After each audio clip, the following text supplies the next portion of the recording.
दोन्ही आहे, पण सीता शोध प्रमाण चालू आहे. सीता शुद्ध करायची काय गरज आहे? कोण हनुमानजी शुद्ध करते सीतेला? अरे ती शुद्धच आहे. आता त्याच्यावर 2 तास कीर्तन होईल. ती मायावी सीता जे रावणाने नेली. खरी सीता काय ताकद आहे? तू पवक महत्तर निवासा, अग्नीत निवास कर सीते, मग रावण मेल्यावर तुला प्राप्त करून येईल मी.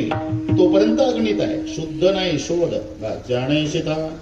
हनुमानजी सीतेला शुद्ध, जगाची माया आहे ते, जगाच्या मायाला हे लेकरू शुद्ध.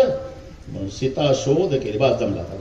सीता शोध केली, राम सीता भेटविली, द्रोणागिरी जो आणला, लक्ष्मण वाचविला. बरे का रैदास? आणि ते लक्ष्मणावर परिणाम झाला, उठून उभा राहिला, हात धरला भावाचा. बरं का काका? हनुमानजीच्या पुढे नेलं.